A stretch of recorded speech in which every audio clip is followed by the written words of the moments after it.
अरे बिद्दू, आज घर में बहुत काम है। आज तुझे स्कूल जाने की जरूरत नहीं है। लेकिन दादी, आज तो स्कूल में मेरा टेस्ट है। अरे एक दिन स्कूल नहीं जाएगी तो ऐसी कौन सी तेरी कलेक्टर की पढ़ाई छूट जाएगी। वैसे भी मैं देख रही हूँ, आजकल तो बड़ी ढीठ हो गई है।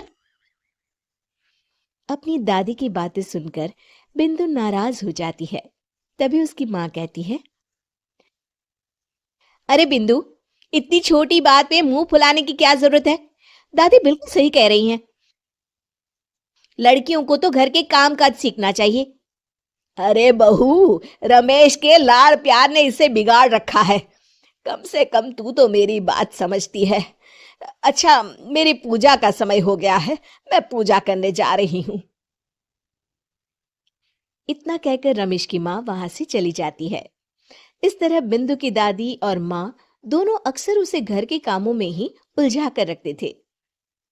कुछ दिनों के बाद राजू और बिंदु के 10वीं के रिजल्ट्स आते हैं। दोनों बच्चे दादी को अपना अपना रिपोर्ट कार्ड दिखाते हैं।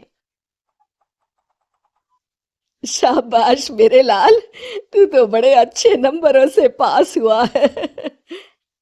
तभी बिंदु कहती है, दादी, मैं भी अच्छे नंबरों से पास हुई हूँ। रमेश की माँ बिंदु को अनदेखा करते हुए कहती है, हाँ हाँ ठीक है, अभी यहाँ खड़ी क्या कर रही है, सुन लिया मैंने। जा, जाकर मेरे लिए चाय बना कर लिया। बिंदु उदास होकर चाय बनाने किचन में चली जाती है। तभी राजू कहता है, दादी, मैं क्रिकेट के कोचिंग सेंटर में एडमिशन लेना चाहता हूँ।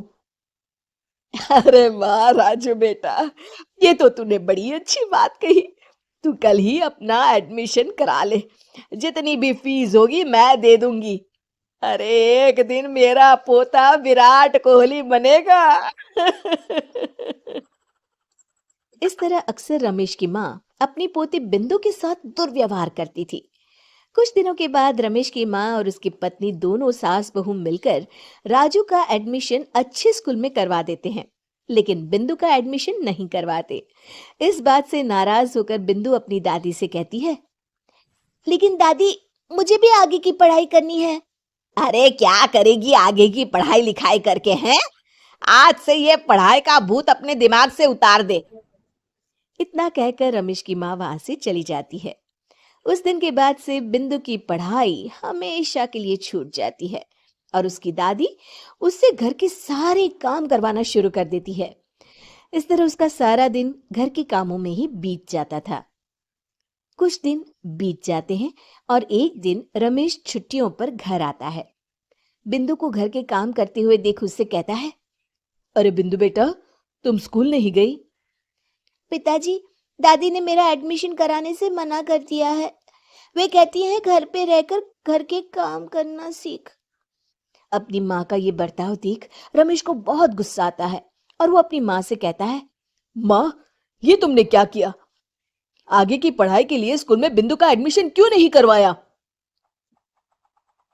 अरे बेटा, लड़की जात है, ज्यादा पढ़ लिख कर क्या करेगी। वैसे भी शादी के बाद तो इसे घर के ही काम करने हैं ना। तुम किस जमाने में जी रही हो माँ? अगर कल्पना चावला के घर वाले भी तुम्हारी सोच के होते तो क्या वो पूरी दुनिया में हिंदुस्तान का नाम रोशन कर पाती? इसका स्कूल छुड़वाकर तुम इसका भविष्य बर्बाद कर रही हो। लेकिन मेरे रहते ऐसा नहीं होगा। बिंदु बेटा, कल ही तुम्हारा एक अच्छे स्कूल में एडमिशन करा दूंगा। तुम जितना चाहे उतना पढ़ो। मेरे होते हुए तुम्हें किसी बात की चिंता करने की जरूरत नहीं है।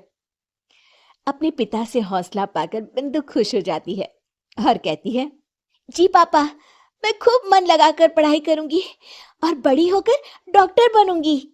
ये हुई ना बात, शाबाश मेरी बेटी। शिक्षा, लड़का हो या लड़की, हमें दोनों को आगे बढ़ने का मौका देना चाहिए।